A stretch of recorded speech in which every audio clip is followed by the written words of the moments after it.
So welcome everyone. Safe Routes to Schools Network call, February 3rd. I'm Eric Thompson. I work the Move Minnesota. We host the network call. And today, what we've got on the docket, welcome introduction. As ever, we are here. The MnDOT Safe Routes to Schools update will be next with Kelly. We'll have some bike ped infrastructure improvement conversations with our friend Mitch from MnDOT. And then we will break out into some discussion groups to kind of talk about how those infrastructure elements can be seen in our communities, how we'd like to see them in our communities. And then quickly though, before I forget, the Minnesota Bike Walk Leadership Network, their webinar is coming up this Wednesday, February the 16th. The topic will be ride hosting. And you'll have Pat Stevenson from 30DOB and Chelsea Hogland from Udapils talking about how to host a bike ride. So with that, though, I will kick it over to Kelly, who hopefully I've already made a co-host now. Okay. Says, let me try again.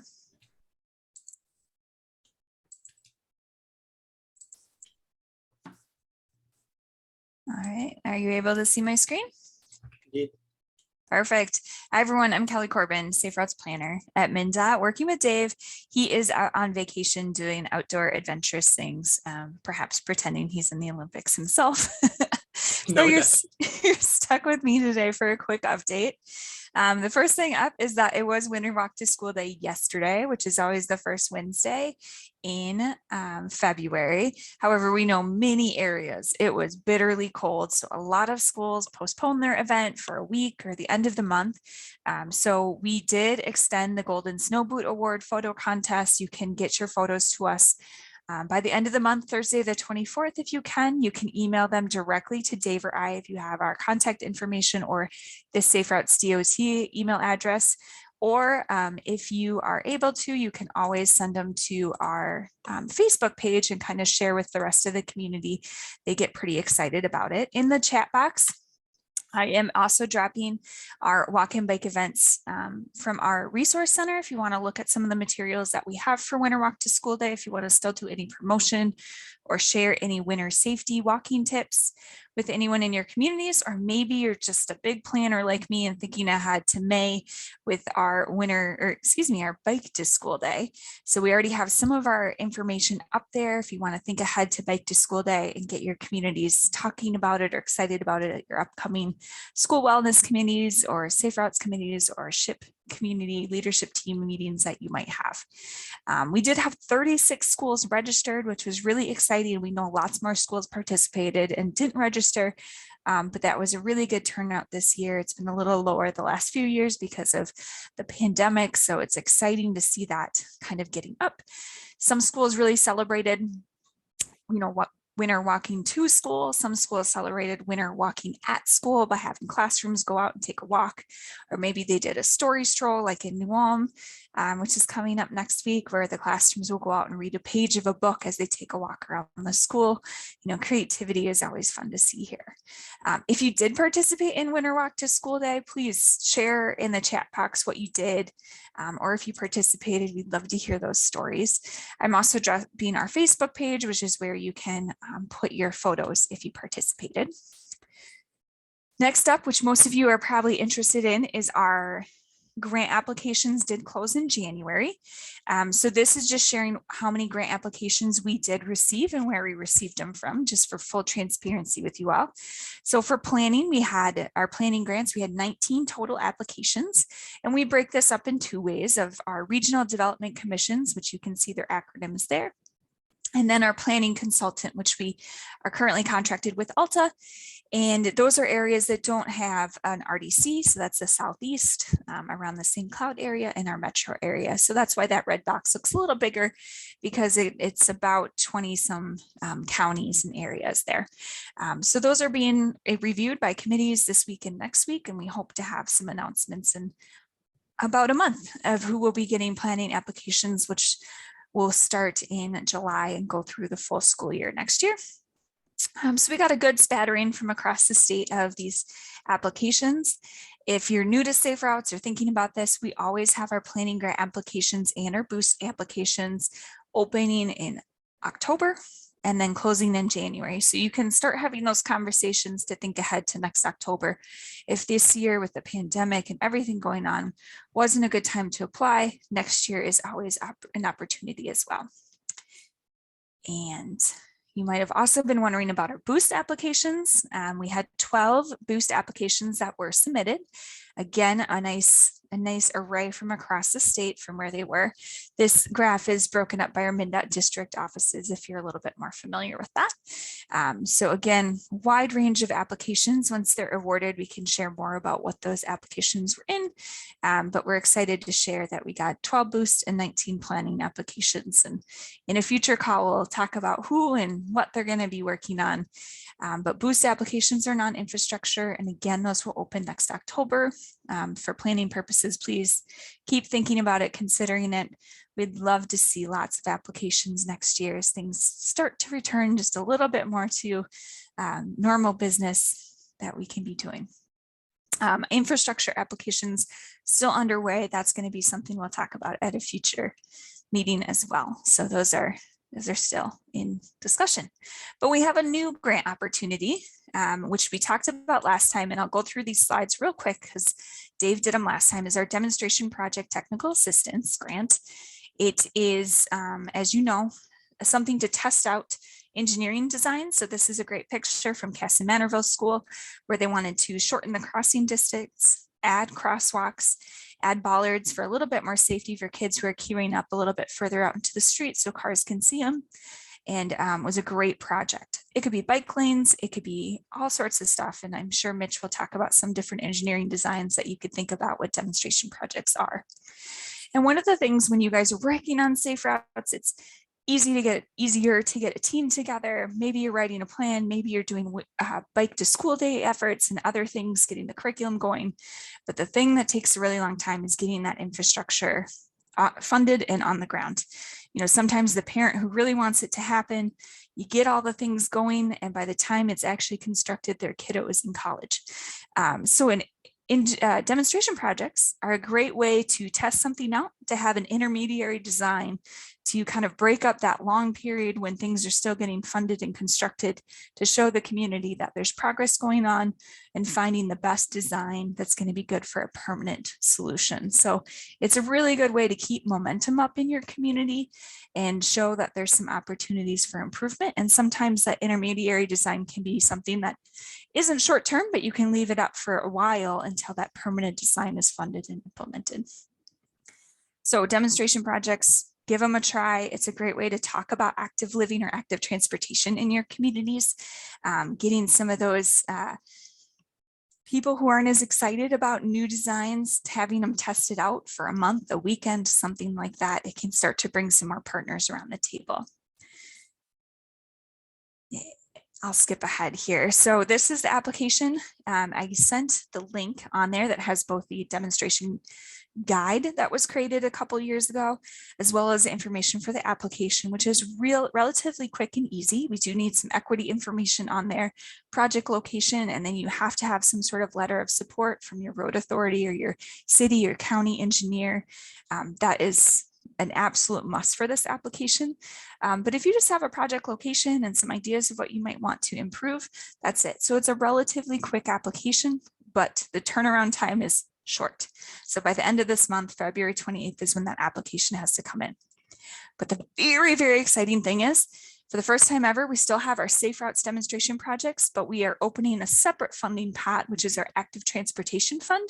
So if you have a community location that isn't near a school that you have big issue for walking and biking and want to test something out, there is a separate pot of funding for that community fund. So the application, you check a box whether it's a school or a Safe Routes project, or if it's a community project, and those go to 2 different scoring committees and 2 different options there. So it's a really great and first time opportunity for this. There will be a future demonstration project solicitation probably next year. So if now isn't the right time, take a look at the application, start conversations so you're ready for the next application to submit something to us. And Just some things as you're thinking through what these locations would be as a reminder from what we talked about last time. The road should be 15,000 cars or less a day, less than 40 miles per hour, and no more than 4 lanes to give it a good option to make it safe for walkers and bikers, but also to test out some of these designs in a safe manner.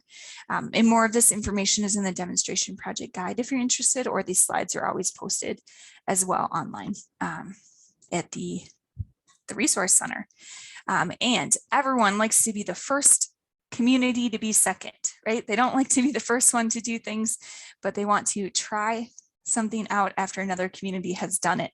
So I'm dropping the link to our story map, and this shows that demonstration projects have been done all over the state. So some of them are done near schools, some of them are done just in community settings, lots of different designs and applications and success stories, and lots of learning opportunities along the way. So maybe you want to show that a community near you has done it, or maybe you want to show a design that might be applicable for the area you're thinking about. This is a great way for that ideation of whatever committee you're bringing this to for discussion while you're thinking up an application. So I dropped the link again. Take a look at it. Take a look at the application that's open. We're available if you have any questions for it. And we hope to see a lot of applications for that. And if you submitted a booster planning grant, thanks for doing that. And we'll get you information on if it's awarded or not in about a month. So stay tuned, should be exciting. And I think with that, I am all done and I'll pass it back to you, Eric. I'm gonna stop presenting. Great. Well, thank you so much for all the info. Hopefully we get more grants in that section as well. And yeah, so next we're going to pass it along to Mitch so he can talk about, again, this is coming from the fact that we looked at the survey and found that we have a lot of new faces, a lot of turnover coming into Safe Routes to Schools. And again, we take for granted some of the language, the lingo, just assuming that everybody knows about some of these different kinds of improvements that they can have in their communities for walking and biking. So Mitch is here to kind of break down the different technical things that you can do to biking, walking roadways to make them safer for students, families. So with that, I will pass it over to Mitch and hopefully we have a good talk here. Awesome, thank you. Let's see if I can get everything pulled up here. Okay, so we are going to go through a little bit of some lingo here. So this might be a good review course for folks, or this might be a bunch of new stuff. So what I'm going to do here is I'm going to first add a link into the chat, and that is for our safety handbook. And so that goes through a lot of these improvements we're going to discuss today, and where you can find some more information and get a lot more in depth on this. But before we jump into everything here, I'm just going to give a quick welcome. So I am Mitch Kicker. I am the active transportation engineer with the Office of State Aid at MnDOT. And so I help run the infrastructure portion of the Safe Routes to School program. So if you have any questions or things you want to follow up with after this, my email and phone number are here, and I'll have this up on the end at the end here. So jumping in, things we're going to try to go over here quickly as we can is when are people walking and biking, and how do we get people to walk and bike? Where are those areas for improvements for pedestrian and bicycle facilities, whether those are at intersections, traffic signs, signals, striping, the exclusive facilities that we have for pedestrians and cyclists, and then also some of those other improvements to consider. And we'll wrap up with a little bit of some discussion on accessibility and also maintenance, and then any time we have for some questions before we jump into those breakout groups. So first thing here is talking about when are people walking and biking. And I know that we have a lot of folks who are really connected into this program who've done a lot of this work. And a lot of folks here too, especially when I was really just starting to first learn about pedestrian, bicycle design, all these kinds of things, thinking, well, why don't people use the existing infrastructure, the existing things. And a lot of it really comes down to safety and comfortability, is that folks need to be feeling safe using the facility and feel comfortable using the facility. And a lot of that means that you are either separated from traffic, whether it's vertically, you're up and away, or you're horizontally, not even close to the traffic. And people also specifically use these facilities where that infrastructure is provided. So if you're thinking about, you know, space around a school or in town or in the city, there aren't gaps in the sidewalks where suddenly you have to start walking on someone's front lawn or in the road weaving around parked cars. Or if you have bike lanes or trails, those don't just end. And you now suddenly have to figure out, well, how am I going to finish the rest of my trip to school or back home or wherever I'm going now that I don't have this bike lane or this trail? And so this jumps in really to our kind of categorizing how we think about stress levels for people who are biking, but also for people who are walking. And we're thinking about half the population here. And so we're looking at the interested and concerned groups of folks. Half of people who have a low stress tolerance, for people who don't want to ride in traffic, people who don't want to walk on the shoulder or go jog on the shoulder, people who won't go through front lawns or boulevards or spaces where there isn't a dedicated facility for them to specifically walk on or bike on. Which makes sense. It's similar to folks who are driving and they hate going to a high-speed cloverleaf interchange that has super tight corners and people weaving in and out. It's very stressful, and in some cases, people will avoid that. On the other end of the spectrum here, we have our somewhat confident and our highly confident folks. What you're seeing here makes up, these two groups together make up barely 10% of people. And those are the people who are like, I don't care. I'll walk on the shoulder. I don't even need a shoulder to walk on. I'll just walk on the side of the lane. I'll bike in the middle of the road. I will make lane changes across traffic. We're not going to capture a lot of people if that's what we're going to focus our design on. It's just barely good enough. And what we really want to do here is make biking and walking more comfortable by building for that interested but concerned group. And what we really want to do is keep those stress levels down and make our infrastructure connected. We want to have sidewalks lead to sidewalks, bike lanes lead to lanes, lead to destinations, lead to all these spaces. So with that kind of intro to what we're really planning on doing and trying to do, we can get into some of these improvements here. And those improvements are going to be based on really just kind of three sections here. We're talking about intersections and crossings, traffic signals, signs, striping, and then also some different bike and ped specific facilities. And when we're looking at these, big thing to think about is the cost. So we're going to go over the costs here because infrastructure is expensive. It's a lot more expensive than people think. You might think it only costs a little bit to repave your driveway, but to put in a whole new roadway costs incredibly more. Same thing with sidewalks and signs and flashers, is that it usually ends up being much more expensive than people think.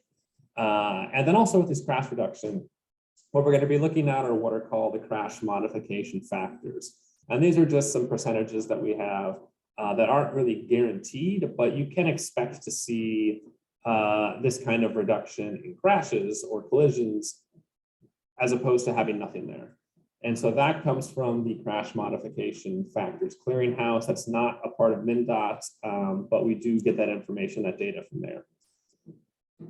So with that being said, our first thing to look at here are our intersections, where we got medians, curb extensions, and pedestrian scale lighting. So our first big one to help folks out here are these medians. And what we're seeing here is a nice new median in St. Paul separating traffic. We got a vehicle lane going in one direction, one in the other. It provides a refuge for folks to stop. So that way you only have to cross one lane of traffic at a time. You don't have to play Frogger jumping across two lanes in both directions. You just need to look left, go, wait, look right, go, and wait.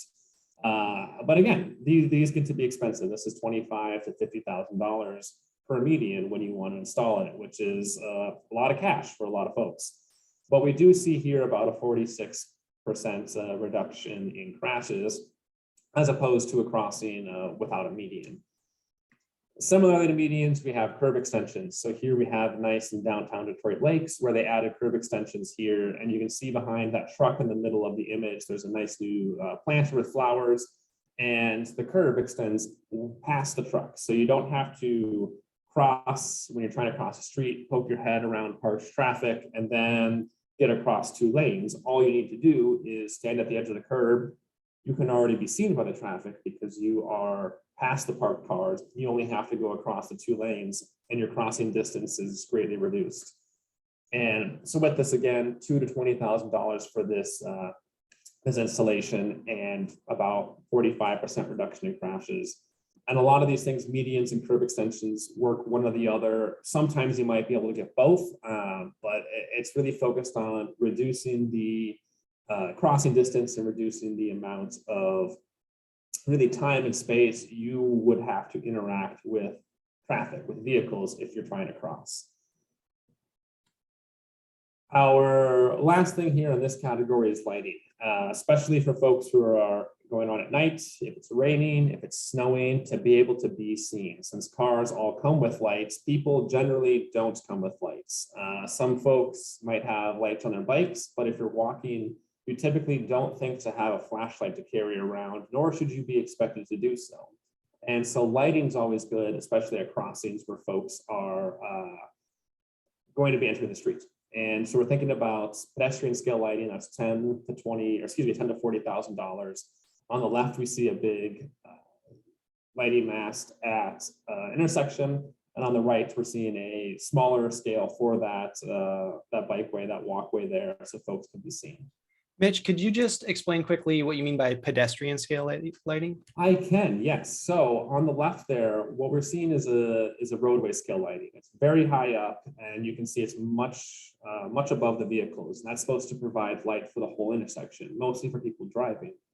But on the right, we're seeing a light that is much closer to people, only about 20 feet off the ground, that is designed to illuminate the people who are walking, the people on the sidewalk. So both you can see where you're going and people can see you. And also you can see, what's ahead of you, if there is something you need to avoid if you're walking or biking. And so that's why when we talk about pedestrian scale lighting, it's going to be shorter light poles that are going to be spaced much closer together. But it's designed to accommodate the people who are outside walking and biking, and not the folks who are in cars who are going at 45 miles an hour with their own headlights.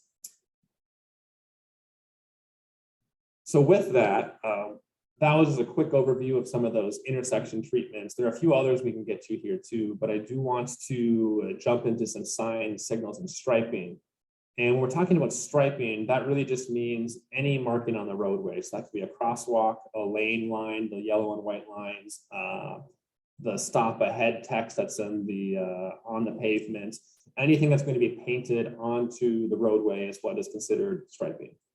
But here we're going to talk about some crosswalks, some bicycle lanes, some traffic signals, and some pedestrian signals. And the first one is crosswalks, which I think a lot of folks might think, oh, well, this will help our project. We're just going to put in a crosswalk. And I think a lot of folks might not know that in the state of Minnesota, every intersection is a legal pedestrian crossing. So you need to stop at any intersection if someone is waiting to cross there. And so with that, adding a crosswalk really isn't going to change much. That's why our reduction factor isn't applicable, because the the crosswalk would need to be installed with some other improvements. It really just acts as a reminder to say, folks, that, hey, this is a legal crossing. You should be expecting pedestrians, but that's something that folks need to be doing regardless. However, though, it's a cheap and easy installation cost of $3,000 about just to get the striping on the ground.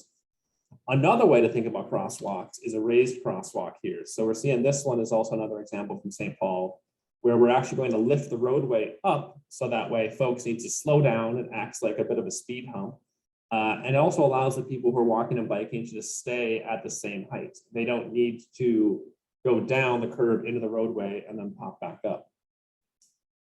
This, though, you'd want to focus on your slower streets. I know these aren't allowed on county or state roadways, but for a lot of the city streets in and around schools, if you have the option where you want to keep your speed limit around 20 miles an hour, lower traffic volumes is a great chance to make sure that folks don't creep past here at the stop sign, don't creep past the crosswalk, and keep that space open for folks who are going to be walking and biking through here.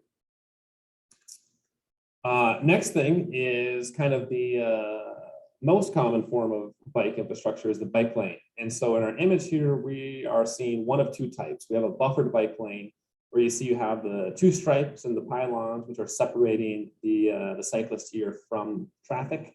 There's also just the bike lane itself, where instead of having that pylon, the bollard, and the second stripe, it's just a single line separating you from the traffic. So in this case, this buffered bike lane would be a lower stress, lower installation here, excuse me, lower stress installation. It would cost a bit more since you have to add extra paint and add those plastic bollards. And that'll be about $16,000 a mile. And you'll see a moderate crash reduction here. Next thing with our striping, striping and signals is going to just a traffic signal overall. And I think that this maybe isn't a technical term that most folks know what a traffic signal is, but I do want to point out that traffic signals are rather expensive. And most often you can't just have a traffic signal installed wherever you want it to be installed. But you can focus on your existing traffic signals and having your crossings located there, because we have such a high crash reduction since a traffic signal makes traffic stop. And so it's very difficult to be hit by a vehicle that's not moving. And so when we're looking at this, we want to focus our crossings, if we can, at traffic signals, but make sure, we're not forcing people to go a half mile out of their way to go to the signal and then come all the way back. If our signal is too far away, we can use some pedestrian signals. And this one's the most popular one. This is the rectangular rapid flashing beacon, RRFB, or some people just say RFB, rapid flashing beacon. And these are much cheaper than a full signal. And so I think folks here might have seen these before, where you press the button, the lights start flashing, and it signals that someone's going to be crossing the street. We don't see as much of a crash reduction just because, we have folks who lights are flashing, they still just cruise on right by and don't stop.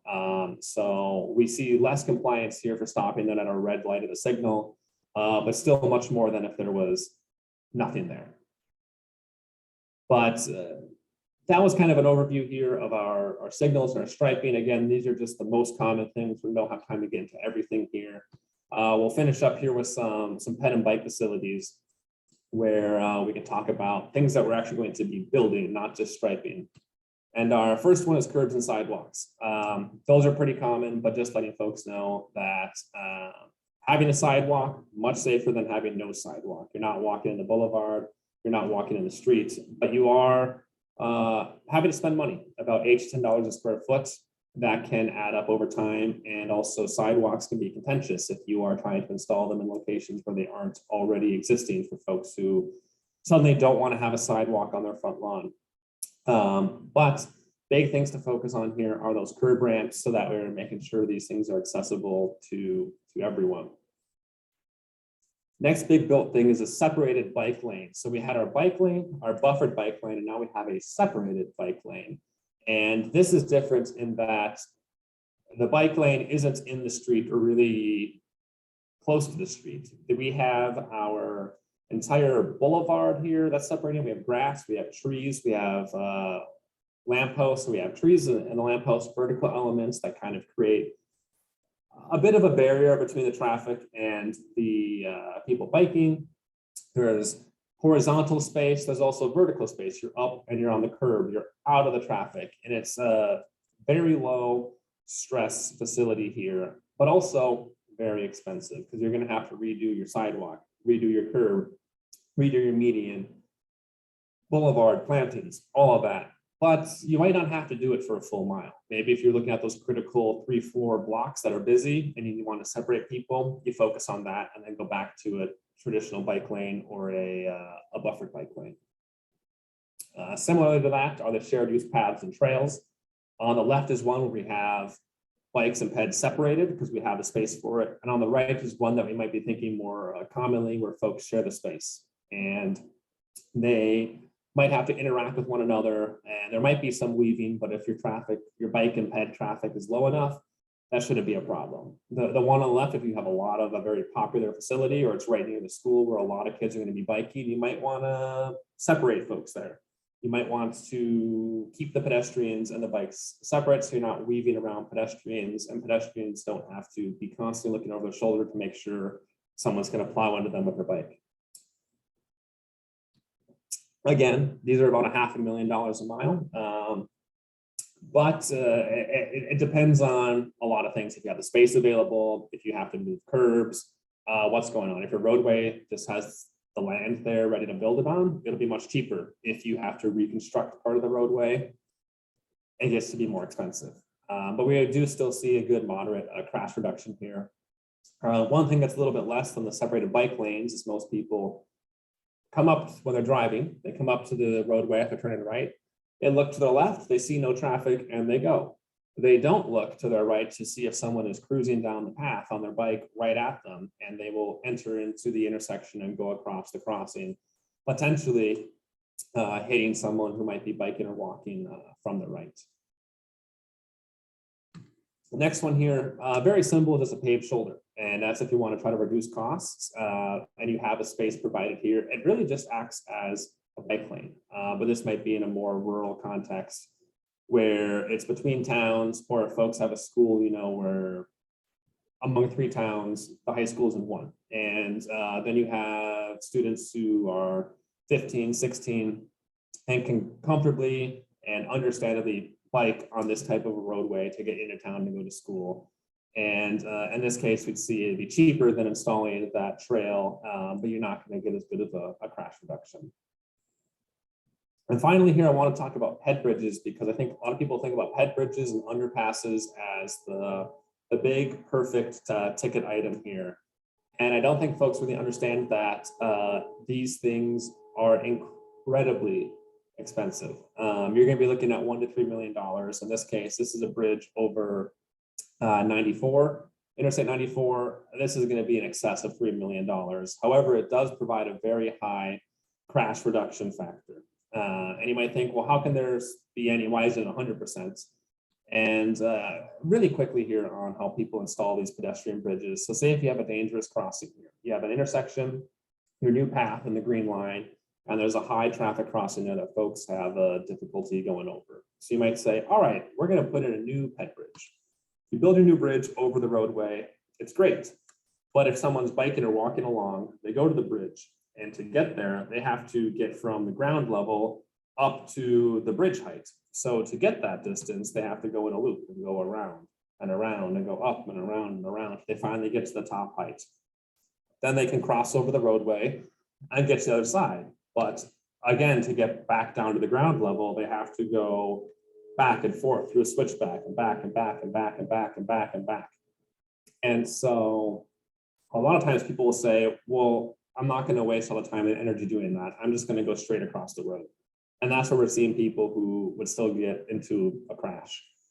So we would strongly recommend against doing this and would focus more on eliminating those loops and switchbacks and keeping people in that direction of travel. So if you're going straight along, you're going up as you're going straight, and then you cross and you're going down as you're going straight. And you try not to add the extra distance. Understandably, there's a lot of times where you just don't have the space to do that. But if you just try to keep that extra distance that you have to go to get up, down, or that's probably not a good way to say it, but if you want to just reduce the extra couple hundred feet it takes to get to that higher elevation.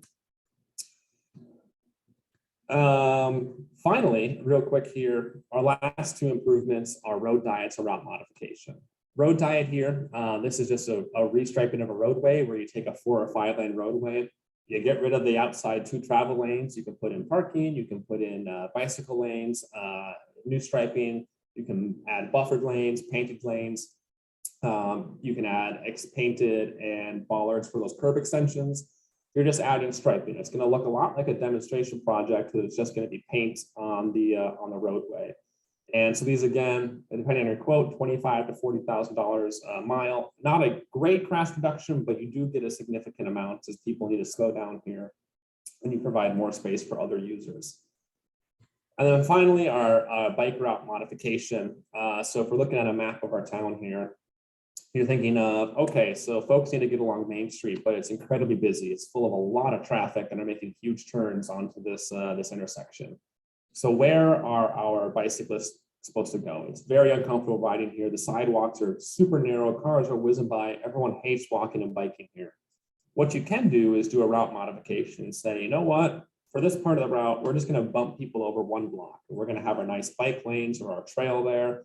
We're going to have our nice crossings or safe crossings. It's a low speed roadway. We can add raised crosswalks there. It's not a major street, and make things much more safe for people. Another way to think about that too is to just say, make the whole route run parallel. In this case, you want to make sure that it's as close as possible to your main roadway here. So to Main Street, you want to keep your route just one block away. So that way people can still access, the services. If there's a school, building, housing, whatever it is on Main Street, they can still get there from that route. But with that, always making sure the stuff you're building is accessible. Keep those gaps down in sidewalks and make sure those improvements are accessible to all users. If you're looking at this trail, imagine if you are someone with a walker or a cane or pulling a grocery cart or a stroller full of kids, or you're trying to push a wheelchair through. You get this brand new curb ramp and you go 20 feet down and suddenly now the sidewalk's not maintained. You have to get over essentially what is just turf that's grown over the sidewalks. And so making sure that when you're in some of these projects, you are replacing all of the needed infrastructure and that you are maintaining it. And also to keep thinking about snow. You're going to need to have people plowing or removing snow here, whether it's a skid steer with a plow or a brush attachment or folks out with shovels, and then also making sure you keep those curb ramps clear of snow. So that way, again, people who are using wheels to help them walk around can actually use these facilities. But thank you. I think I went a little bit over here. I think we have some time for questions. Otherwise, I think we'll be popping into these breakout groups here next. So I leave this photo here to just remind folks that when you are thinking of implementing things, that you implement them for everyone, not just folks who have the ability to walk and bike without any additional mobility devices. Great, thanks, Mitch. Yeah, if folks have questions, please feel free to come off mic and ask a question. Otherwise, I've got a few before we break into rooms.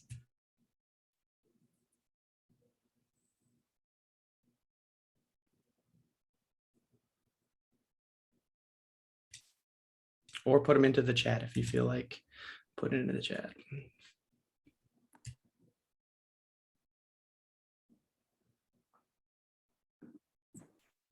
Yeah, Mitch, could you make this presentation available for folks to use in their groups? Yeah, I can send these slides out after this. That'd work well. Yep, and as always, the combined slides will be on the MnDOT website afterwards. Jenny, you got a question? I do. Thank you, Mitch. That was a great presentation, super interesting. One thing I wondered, you gave the statistics of crash reduction. Is there, do they ever collect like increase in walking or increase in biking following these interventions, or is it, do those numbers correlate with crash reduction, or I'm curious about that. Yeah, of course. So I don't have those specific numbers as they relate to these individual crossings. I do know that we have some information on when a whole project is redone and how we can look at those types of numbers. But really what's unfortunate is these types of improvements to walking and bike, especially bike infrastructure, is still newer. And so a lot of times we don't have that information available, or it's just not being collected in a good way. So that's something we're trying to focus on, getting that information collected. So unfortunately, I don't have any sources off the top of my head right now. I don't know if Kelly, do you have anything that you could think of, or is anyone else is on the call and knows of a good source to get that user data, that'd be great to add in. I know it's something that we're looking at, and especially with the bike and pedestrian counters that are available there. So there's some permanent counters that MnDOT has out there, but there's also portable counters that MnDOT has available for community use in each of the, either with the Regional Development Commission or in the MnDOT district office. And I'll find the link to that you could use to have for pre and post construction projects or anything that you might need. So we're looking for that data. The counters are what we have available for communities to use. And real quickly, Mitch, do you see that community engagement is a big part of getting people to buy in to new infrastructure, both motorists who might be slowed down by some of this, or by bikers and walkers who might not be used to using this infrastructure? Or do you not see, and also, I guess, what kind of community engagement methods have been most successful when you do engage? Of course, yes. So a lot of this is great for engagement. And I think especially when we're thinking about safe routes to school is making sure that students and younger students know how to use new infrastructure. So I guess I'll start with using the new infrastructure is that if you have a signal or a rapid flashing beacon, is that students know that you need to press the button and wait for traffic to stop. Traffic should stop, but it might not always happen. So that way a child doesn't just smack the button and think I'm invincible and then walk into the street and unfortunately either get hit or have a near miss with a vehicle, which could easily be a misconception if that's not clearly educated to students. But I think a lot of the engagement also comes from getting these things installed, and that's why a lot of times we look at places that have existing neighborhoods where the roadways are already built up and you have to make a change. There's no space to add things to widen it out. So something's going to have to be adjusted. You might have to lose parking. You might have to lose a vehicle lane. You might have to install sidewalks that would be on people's front lawns. And that gets to be difficult because it might be owned by the city. It might be publicly owned land, but it's the 10 feet at the edge of their lawn. They don't want sidewalks there. You're going to have to cut down their tree and take out their garden to put it in. And so with that, a lot of it is making sure that you are talking with folks, and the folks who would be and could be impacted early and often, going to where the people are, not making people come to you, and really just making sure that if there's any public space, whether it's the school where parents are, if it's in the neighborhoods, the grocery stores, the gym, community center, whatever it might be where people are going, that if you're thinking about doing this, that people know about these things. And that way we can understand why we are sharing this space differently, and that maybe a 4-lane roadway at 45 miles an hour moves cars efficiently, but it's not safe. It's not safe for our students, for our children in our communities. It's not safe for everyone else who's trying to get around. Maybe it isn't the end of the world if we take that down to a 3-lane roadway, and that we have people able to add a trail on the side, or some nice wider sidewalks, or new lighting. And a lot of that too is different ways to frame the discussion and to focus on, it's not about what we're taking away, it's about what we're adding, what we're benefiting, and really helping folks to understand is that it's not some group of other people who are using the facility. It's you, it's everyone. It's that we're making facilities for you to use, for your neighbors to use, for your children to use, for the kids down the street, for the couple across the street who are retired and both need a walker to get around. It's for everyone. And so I think a lot of the difficulty is that the discussion around transportation has not been framed that way for over a generation. So it's difficult to start doing that, but it definitely does help to engage people and get out there and get them involved. Great. With that, I think we're going to jump into these discussion rooms. We're going to do them for about 15 minutes. We're going to come back nominally just to say goodbye, but we're going to take notes in a Google document so that we can all kind of see the different discussions we were having. And there will be a moderator for each group. And yeah, with that, we're going to kick it out to these groups. So we'll see you guys shortly.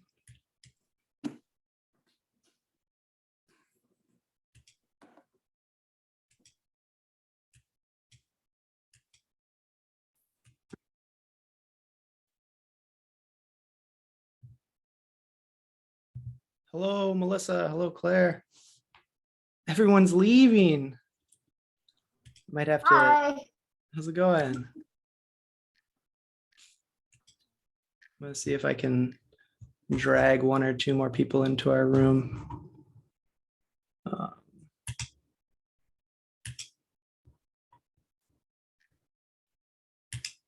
Room 3. Just so it's not just you and me. Okay. Howdy, I moved a couple of y'all into this room because everyone ran away from our room. But how's it going? Do you want to do quick introductions? Again, I'm Eric Thompson with Move Minnesota. I think you all have seen me before. I'm Melissa Deli, and I'm a regional coordinator for Minnesota Towards Zero Deaths. I work for MnDOT and DPS. I'm Natalia with Chisago County Public Health. Can you hear me all right? I'm in the office Yep, today. So you're great. And I'm Callan Sandall. I'm a Minnesota Green Corps member serving at West Central Initiative in Fergus Falls. And I am here. I'm gonna keep my camera off. Just I've been having some connectivity issues. And so keep the camera off. Just it cuts down on the bandwidth a little bit, but I am here. For sure. I'll just jump right in with these questions. First one is, have you been involved in an infrastructure improvement project? And if so, how did you kind of select the location? I have not. I have not either. I've been in my new position for just over a month. So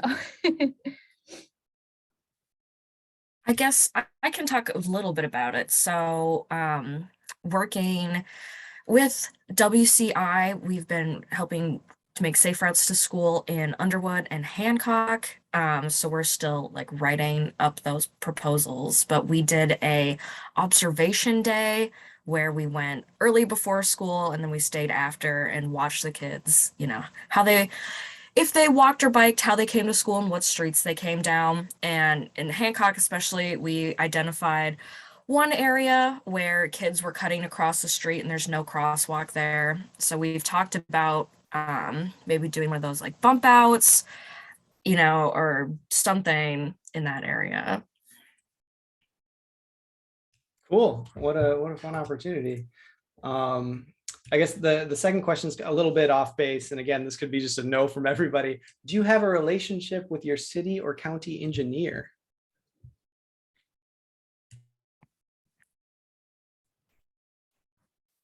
Oh, you're muted, Melissa, if you're talking.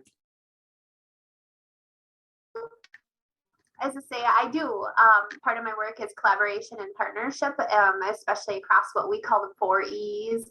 And that does include our engineers. And so I have a relationship with 14 county engineers because that's my territory. I cover 14 counties. I can say no. So I guess on the opposite end of the spectrum of Melissa. So We, especially in the school district of Underwood, have been working with the Otter Tail County engineer, Chuck Grotti.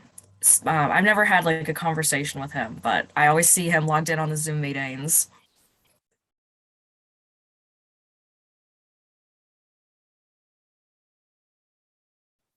Sorry, I'm like double dutying is taking notes. I guess the second part of that question, I guess, is for more you, Callan. How is that relationship developed, and are they interested in a partnership? So you said you saw them kind of jumping into meetings. Are they taking a more active role, or are they still pretty passive? They're pretty passive. Yeah, pretty passive. I know one big thing that always gets brought, I don't know if any of you are familiar with the town of Underwood, but right next to the school, there's a big Highway 210 and Highway 35. There's a a little it's not a four-way stop. It's just straight through 210. That's always a big concern. I know that gets brought up a lot. Parents want to turn it into a four-way stop.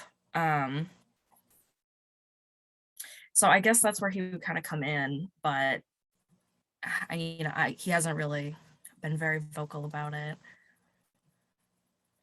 No, for sure.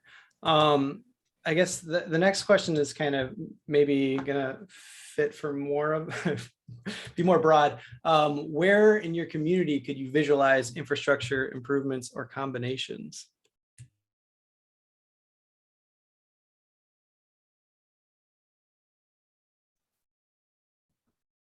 I can start. That's a tough one, especially because I've got 14 counties.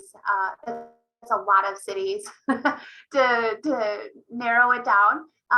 But something that's actually really exciting, Jacob Reuter with MnDOT is doing a statewide kind of pedestrian work group. And so this is something that's coming up that we're going to specifically focus on. And I've got these heat maps that show my entire region and where we've had pedestrian crossing crashes or concerns or issues. So that's something that actually I'm going to really be tackling here soon. And I'm going to drive to all these locations myself and observe. And so to narrow down a specific spot, that's really hard. I'm going to definitely utilize the data that we have. So hopefully I know that's not the best answer, but that's the best one I've got right now. No, for sure. I mean, that sounds like a great tool. I'm excited to see how that turns out. How about either you, Natalia? I was going to ask, where did you get that data, Melissa, or how did you go about collecting that? So part of the work that I do in traffic safety is we've got research analysts and several databases that pull all of our crash data, and it's all computed, whether it's an ATV, a UTV, pedestrian, motorcycle, bicycle, or vehicle crash. And so we're able to break that down and highlight per county. We can do it per region, statewide. And then what they do is they provide kind of these, I like to call it a heat map, because it'll show us a region or a territory. The hexagons, the red, they're like right where those issues are happening. So if that's something that you would like, you can certainly, I don't know what part of the state you're in. I can get you connected with your regional coordinator if you're mine. That's something that we are always willing to share is our data. Yeah, so I'm East Central, so Chisago County. And I think like there's definitely a push in our public health division, right, for more data and kind of justifying some of our projects. And so I know traditionally a lot of this work has been done near and around schools. So it'd be cool to kind of, expand broader throughout the community and maybe, make getting to school, since we're fairly rural, more accessible, walking and biking to school more accessible for more folks who aren't just kind of in town necessarily. So yeah, that's super cool. Yep. I will get you in connection with Katie Crescent, would be your regional coordinator.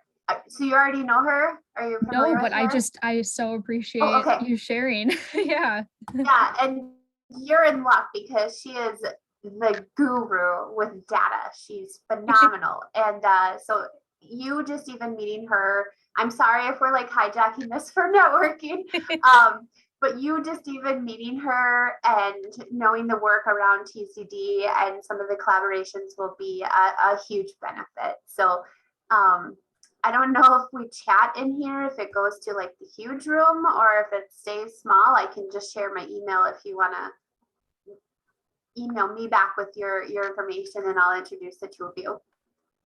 Sure. Yeah, I can take down your email. Sorry. You can also click on her picture in the top right and click chat. And then when you do, it should say to so-and-so direct message. Okay. And while they're doing that, how about you, Callan? I know you mentioned the fact that you're kind of sandwiched between two highways. Where in your community could you visualize infrastructure improvements? Yeah, definitely at that intersection of the two highways. I know we've talked a little bit about it would be nice to have a pedestrian bridge. So right across from both of those highways are 2 convenience stores. So a lot of high schoolers crossing the highways to get to the convenience stores for snacks before and after school. But I think that's a little unrealistic just because of the budget. But I know that's a little wishful thinking. I know, adding the 4-way stop or adding some like blinking crosswalks, I think have all been talked about, like specifically for that intersection. And in town too, Underwood's a pretty small community, but just adding more sidewalks, or maybe, I forget what they're called, but the speed limits, and then they flash at you if you're going over the speed limit, Oh, yeah. because a lot of people, think about adding some of those as well on the main street, just because a lot of people tend to speed a little bit through Main Street. It turns from a highway, from 60 to 30. And so a lot of people are still going pretty fast when they get into town. So are all kind of things that have been discussed. No, absolutely. And as a as a survivor of growing up and crossing a really busy highway to get to that the candy at the gas station, I know the feeling. But I guess, and the last question we have, since we have just a couple minutes, really briefly, where have any of these infrastructure combinations been built or installed in your area, and what has been the result? I can say, for me, I worked at Jefferson Community School for years and years and years, and right after I left, they built a bike lane down 28 and a bike lane down 26th. And that really served to slow down traffic, because it was a much broader street that people were much more prone to speed down, and just adding that bike lane and shrinking the road up a little bit really slowed people down. It did create a little more traffic, but honestly, it's safer because people are going at a much slower speed.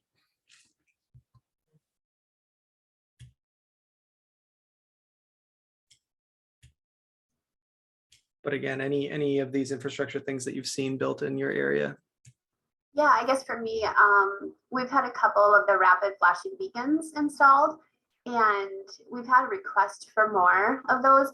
The one that is really notable to me is we put it in, it's Spicer, Minnesota, and in the summertime, it's a very tourist destination. It's got a beautiful lake, lots of shops, and there is an intersection where it's a state highway, and several people have to cross that to get to the lake or to get to some of the areas. And so they did do a rapid flashing beacon, and unfortunately it hasn't been as successful as we had hoped. Similar to what Mitch had said, is people just kind of breeze right through that as far as, the flashing beacon. And so something that we've been trying to work on is more of that educational piece and outreach, especially to the locals. And so partnering with State Patrol to create a video where we're actually walking through that. And then, so demonstrating that, and then also partnering with our local media, whether it's radio or newspaper, having them come out and do stories on it. And then our county commissioners, that's another piece that we decided that we wanted to reach out to them to educate as well. If we can get them on board to spread our traffic safety initiatives, then we want to do that too. So that's kind of some of the work that we've done that I can think of off the top of my head. Yeah, I think that community engagement piece is really important. I was trying to get Mitch to really hit that home, because I think when we were talking about the demonstration projects, the ones that were successful were the ones that had really good community buy-in and good community engagement.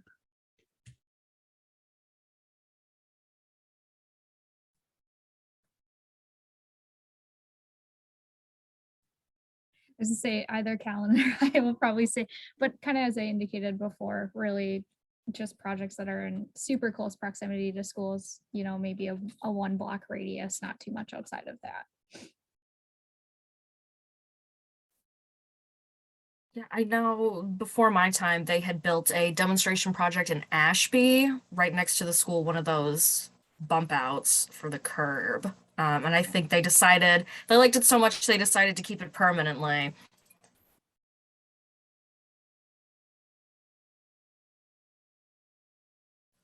That's awesome. How about you, Luke? Have you seen any of these infrastructure combinations or improvements built in your area, and kind of what was the result? Yeah, I apologize. I'll make this quick. I was actually talking about safe routes to school just before. That's why I had to leave on a phone call. But yeah, well, there's a bump out in Jackson that was installed last September through MnDOT, and it hasn't been that popular. There's been complaints by motorists. You can definitely see where folks have jumped the curb several times, and I know they're not ambulance. It's not the ambulance doing it. It's regular vehicles. So I mean, we've done some stuff in the newspaper and other media about the purpose of them, and we even made a video on bump outs as well, and they're on our YouTube channel. So I personally like them because I can get across the street a lot quicker now, but motorists. Apologies for those of you who are in mid-sentence. I'm sure that happened to a lot of folks. But I'm going to share really quickly here the link to the document where we've been taking notes. And again, I'll put it into the email to let people know. So again, I'm hoping that you all had great conversations, and I know that we did. I really appreciate everybody being willing to open up and talk to each other. And I think that's some great connections being made. So again, thank you so much for your time, everyone. Thanks again, Mitch. Thanks, Kelly. Enjoy the rest of your day.